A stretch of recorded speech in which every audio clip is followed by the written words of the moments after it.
আমার ডাইনে বামে আমার এমন ভড়িয়ালা লোক আমি পেয়েছি, যেগুলো সিরিয়াল করা থাকে আগে থেকে।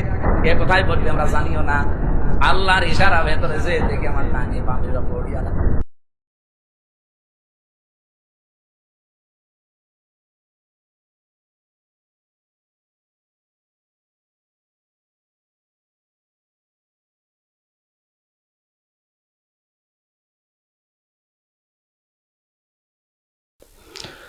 মুফতি আমির হামজা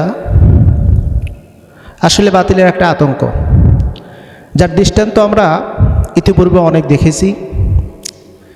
তিনি সংসদে বক্তব্য দিয়েছেন এবং তার বক্তব্য মাধুর্যপূর্ণ, এবং সংসদে তার বক্তব্যটার মূল দাবি ছিল তার নিজ এলাকার উন্নতি। যাই হোক, ওয়াজ মাহফিলে তিনি বক্তব্য দেওয়া চলাকালীন সময়ে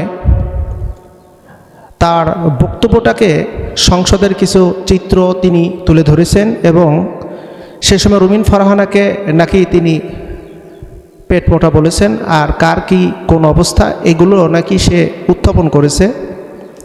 তার কিছু কথাগুলো কাটিং করে আর মুফতি আমির হামজার বিরুদ্ধে লাগাতার শুরু হয়েছে অনলাইনে ব্যাপক আকারে সমালোচনা এবং টল। এমনকি মুফতি গিয়াসউদ্দিন পর্যন্ত, গিয়াসউদ্দিন তাহিরি সুন্নি এক বক্তা, সেও মুফতি আমির হামজার বিরুদ্ধে কটাক্ষ করে বলেছে যে যদি আমির হামজা এরকম কথা বলে থাকে যে রুমিন ফারহানার পেট মোটা, অমুকের লাইলুদি বের করে সংসদে আমার সামনে আমার ডানে পায়ে বসা ছিল, এই ভাষা যেহেতু মুফতি আমির হামজা ব্যবহার করেছে তাকে 100 কোটি টাকা জরিমানা করে শোকজ করে সংসদ থেকে বের করে দিতে হবে। এটা হলো গিয়াসউদ্দিন তাহিরির বক্তব্য। আমির হামজা হে গেছে সংসদে যায় ক রুমিন ফারহানা পারে, ওই যে আমাদের সরাইলেন, সে বলতেছে দুই মহিলা আমার দুই পাশে বইছে, একবারে বুড়ি অত, এইটা কি ভাষা? এটা কি ভাষা? তার মিনিমাম 100 কোটি টাকা জরিমানা করে শোকজ করা দরকার ছিল।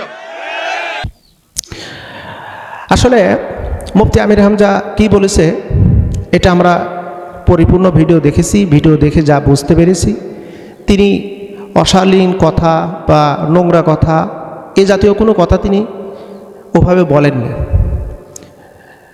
মানে কথা হলো এরকম যে এক জায়গায় বলতেছে যে মেয়েদের আচার আচরণটা হলো বুকে কাপড় নেই, পেট মোটা, লাইলুদি বের করে চলতেছে।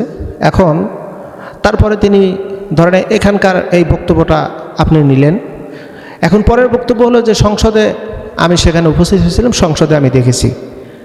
এখন ওই বক্তব্যটা এই বক্তব্যের সাথে মিল করে লাগাই দিলেন, এমনকি বললেন যে আমার পাশে ডানে বামে রুমিন ফারহানা ছিল, অমুক ছিল তমুক ছিল, তাদের কথাগুলো আপনি যোগ করে দিলেন, মাঝখানে কথাগুলো আউট করে দিয়ে এবার শব্দটা কীরকম হলো? শব্দটা হলো এরকম যে আমি সংসদে ঢুকে দেখেছি আমার ডানে বায়ে যারা বসা ছিল লাইলুদি বের করে পেট মোটা অবস্থা বসেছিল।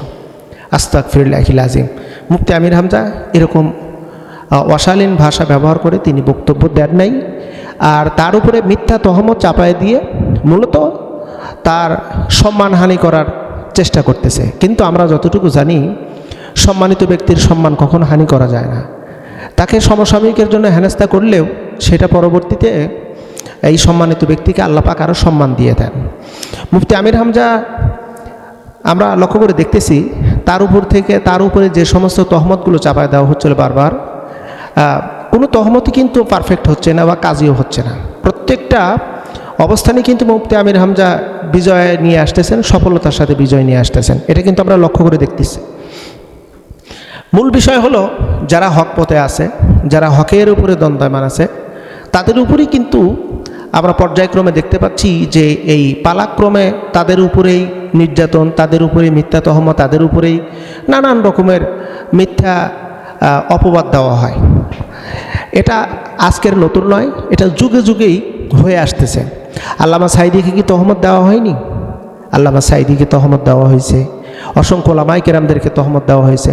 আমরা এই কথা বিশ্বাস করি যে যত তহমত দিক না কেন, যিনি ন্যায়ের পথে আছে, হকের পথে আছে, সত্যের পথে অটুট আছে, ওই ব্যক্তির সম্মান কখনো নষ্ট হয় না, বরং তার সম্মান আরও বৃদ্ধি হয়। আমরা এই যে মুফতি আমির হামজার যে কথা বলেননি সেই কথাটাকে নিয়ে টল করে এমনকি রুমিন ফারহানাকে জিজ্ঞাসাবাদ করা হয়েছে। রুমিন ফারহানা বলছেন যে আমির হামজাকে আমি বাস্তবে আমি সচক্ষে দেখেছি, সে আমাকে নিয়ে বাজে ট্রল করা বা বাজে মন্তব্য করা কখনোই করবে না। এমনকি মুফতি আমির হামজা তার আচার আচরণ, বচনভঙ্গি, কথাবার্তা আমি মুগ্ধ। রুমিন ফারহানা এই কথা বলেছে। কিন্তু এই যে যারা মানে মাথা আগা গোয়া এক কথা যারা এই পুরো বক্তব্যটাকে একত্রীকরণ না করে যারা এই যে মিথ্যা অপবাদের টল ছড়াচ্ছে, তাদের অবস্থা কেমন হবে? মিথ্যা অপবাদ যারা ছড়ায় তারা কিন্তু কাজ্জাব। আর এই কাজ্জাবদের ব্যাপারে রাসূলুল্লাহর পরিষ্কার কথা আছে যে তোমরা কাজ্জাব থেকে দূরে থাকো। কাজ্জাব যারা তারা তোমরা দূরে থাকো। এবার আসেন, এই যে মুফতি গিয়াসউদ্দিন তাহিরি, সে যে তার টেজে শত শত হাজার হাজার মানুষের সামনে মুফতি আমির হামজার বিরুদ্ধে যে মিথ্যা তহমত দিল, এই মিথ্যা তহমত দিয়ে সে কতটুকু উপকৃত হলো? আমরা যদি এই বিষয়টা যদি একটাবার মানে অ্যানালাইসিস করি তাহলে আসবে যে মূলত এই গিয়াসউদ্দিন তাহিরি মুফতি আমির হামজার বিরুদ্ধেই তার পদাচরণ, মুফতি আমির হামজার বিরুদ্ধে তার বক্তব্য, মুফতি আমির হামজাকে নিয়েই তার যাবতীয় যত রকমের চিন্তা ভাবনা। আসলে আজকে আমরা নতুন দেখতেছি না, মুফতি আমির হামজার বিরুদ্ধে এই গিয়াসউদ্দিন তাহিরি কিন্তু দীর্ঘদিন ধরে কিন্তু তার পিছু লেগে আছে। একটার পর একটা না একটা ইস্যু নিয়ে এই গিয়াসউদ্দিন তাহিরি কিন্তু মুফতি আমির হামজার বিরুদ্ধে কথা বলেছে। আসল কথা হলো যে এখানেই কিন্তু সত্য এবং ন্যায়ের জাস্টিস হয়ে যাচ্ছে, কে সঠিক কে ব্যাঠিক, কে ন্যায়ের পথে আর কে অন্যায়ের পথে। প্রিয় বন্ধুরা, আমরা এতটুকু কথা বলি, মুফতি আমির হামজা যেভাবে এগিয়ে যাচ্ছে তাকে রোধ করার মতন কেউ নেই, এবং সত্য ন্যায়ের প্রচারণার যে কাজে তিনি মগ্ন আছেন। শুধু তাই নয়, তিনি যে এমপি হয়েছেন, এই এমপি হিসেবে তার যে একটা অবস্থান এমনকি তার যে কার্যাবলী, এটা কিন্তু প্রবহমান ধারাবাহিকভাবে চলতেছে। যতই তার বিরুদ্ধে মিথ্যা প্রোপাগান্ডা ছড়ানো হোক না কেন, কোনো লাভ হবে না, এটা কিন্তু আমরা বিশ্বাস করি। এটা আমরা 100% বিশ্বাস করি। বাংলাদেশে শুধু আমির হামজা নয়, হাজারো ওলামায়ে কেরাম যারা হক পথে আছে, সত্য ন্যায়কে প্রতিষ্ঠিত করার কাজে যারা নিমগ্ন আছে, এদেরকে বাধা দেওয়া হচ্ছে, চতুর্দিক দিয়ে বাধা দেওয়া হচ্ছে। কিন্তু এই বাধা দিয়ে কখনো কিন্তু তাদেরকে তাদের রাস্তা ছোট করা, তাদের রাস্তা বন্ধ করে দেওয়া করতে পারতেছে না। হ্যাঁ, সমসাময়িকের মতো একটু হ্যারাসমেন্ট করা হচ্ছে, সমসাময়িক তাদের উপরে একটু জুলুম করা হচ্ছে, কিন্তু জুলুম শেষেই দেখা যাচ্ছে আমরা কিন্তু দেখতে পাচ্ছি যে তারা কিন্তু আবার সেই পূর্বে যে সম্মানিত ছিল তার চাইতে বেশি সম্মান পাচ্ছে। প্রিয় বন্ধুরা, আমরা একথা পরিষ্কারভাবে বলে দিতে পারি, যারা ন্যায় পথে আছে বাধা আসবেই, তবে এই বাধায় তারা বিচলিত নয়, তারা মনক্ষুণ্ণ নয়, বরং তাদের এই বাধাকে উপেক্ষা করে তারা কিন্তু সামনের দিকে অগ্রসর। কথায় আছে, যাদের অন্তরের ভিতরে শহীদি তামান্না আছে, যাদের অন্তরের ভিতর রবের ভালোবাসা, রবের প্রতি একটা আকর্ষণ আছে, তাদের উপরে যতই নির্যাতন করুক না কেন, যত প্রকারেরই সমস্যা সৃষ্টি করুক না কেন, তারা কিন্তু এই পথ থেকে কখনো সরে দাঁড়ায় না, আর কখনো সরে দাঁড়াবেও না। যারা সত্য ন্যায়ের প্রতীক, তারা কখনো সত্যের পথ থেকে এক বিন্দু পরিমাণ সরে দাঁড়াবে না। এটাই হলো তাদের আসল পরিচয়। মুফতি আমির হামজা অবশ্যই স্যালুট পাওয়ার যোগ্য, তিনি যে উদ্যোগ নিয়েছেন।